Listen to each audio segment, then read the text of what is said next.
Guitar के parts के बारे में सीखेंगे। सबसे पहले लेसन यही है कि आपको जो है गिटार के पार्ट्स के बारे में सीखना चाहिए। ठीक है। जो सबसे पहली चीज़ है वो ये है, ये जो होल आप सबको नज़र आ रहा है इस गिटार में, इसको हम साउंड होल कहते हैं। जब हम स्ट्रिंग्स को जो है वो स्ट्रम करते हैं तो जो साउंड प्रोड्यूस होता है वो सब इसी होल में से प्रोड्यूस होता है। ठीक है। उसके बाद इसको जो है, ये जो आपको वुडन ये पीस नज़र आ रहा है, इसे हम ब्रिज कहते हैं। इसके साथ स्ट्रिंग्स को जो है वो स्ट्रिंग्स यहाँ पे लगती हैं, इसको ब्रिज कहा जाता है गिटार का। ठीक है।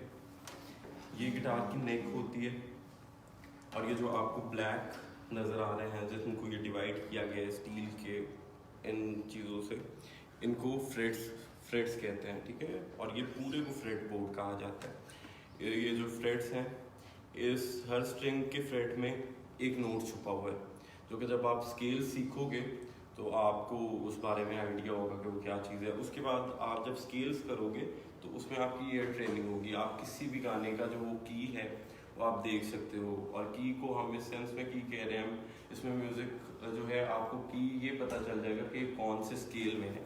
ठीक है।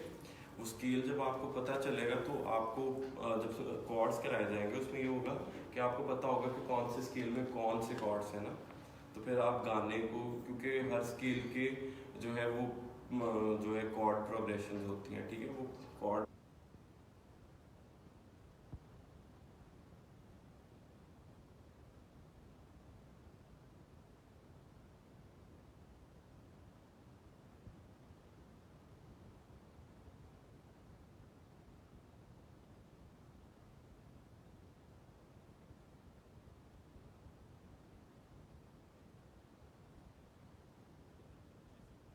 ठीक है।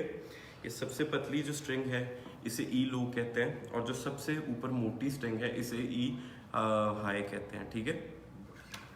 स्ट्रिंग्स के नेम्स हैं, ये जो सबसे मोटी स्ट्रिंग है इसे हम ई कहते हैं। ठीक है।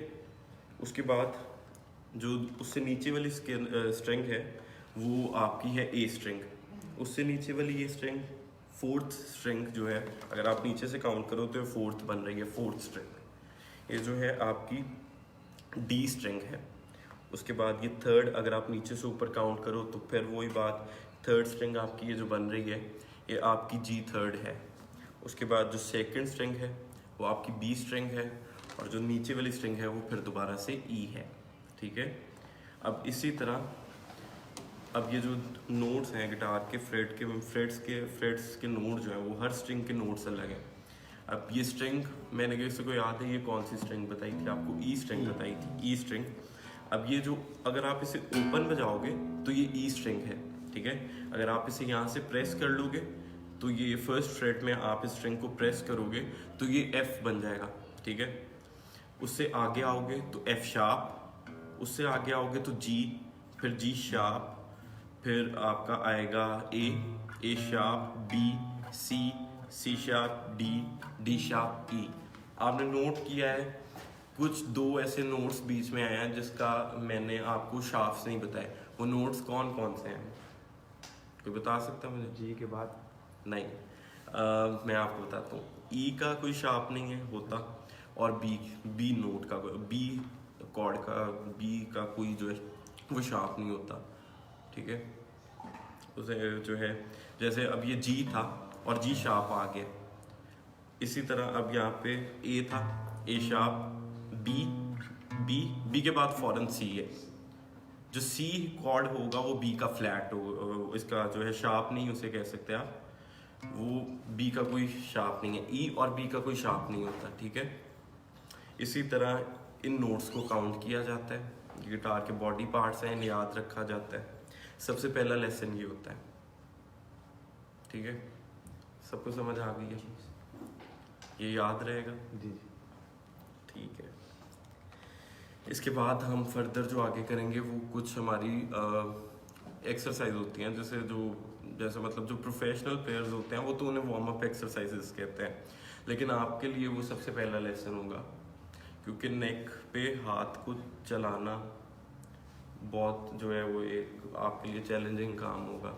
बहुत सारे लोग हैं जो उस चीज़ में फेडअप हो जाते हैं, लेकिन फेडअप नहीं होता। जब भी आप डीमोटिवेट हो रहे हो, फेडअप हो रहे हो, तो ये सोचना कि वो ही टाइम है जब आप बिल्ड हो रहे हो, आप प्रोग्रेस कर रहे हो। जब इंसान लेसन में सबसे ज़्यादा बोर होता है तभी वो सीख रहा होता है। आप बोर क्यों होते हो? क्योंकि आपका लेसन में ध्यान होता है, इसलिए आप बोर हो रहे होते हो। अगर आप बैठोगे, वैसे बैठे रहोगे, नहीं सुनोगे, तो आप बोर कभी भी नहीं हो सकते। आप बोर तभी होगे जब आप सुन रहे होगे, समझ रहे होगे। ठीक है, तो ये आज आपका पहला लेसन था।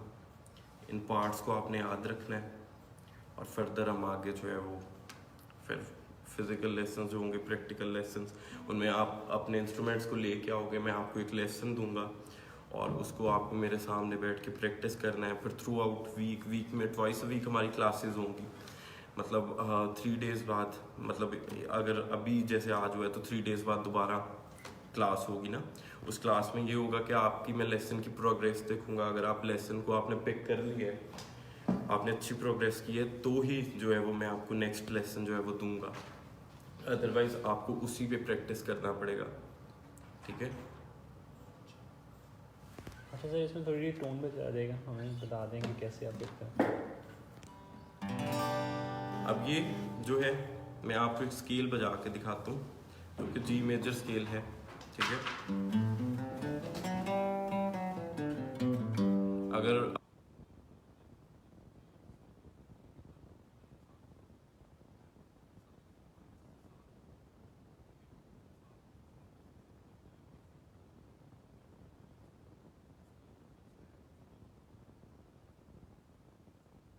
अब इसी पोजीशन को मैं उठा के यहाँ ले आऊंगा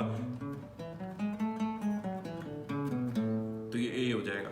अब जैसे हमने यहाँ पे जी बजाया था, ये जी इसका कॉर्ड है। अब मैं जी की आपको प्रोग्रेशन बजा के दिखा रहा हूँ।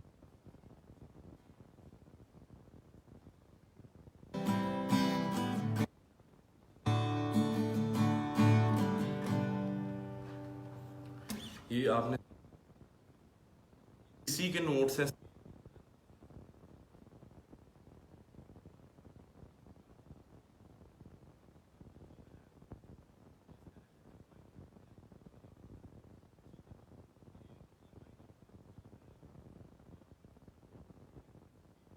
अंदर से स्केल के अंदर जो मैंने आपको, अब जी स्केल के अंदर भी 7 नोट होते हैं। जी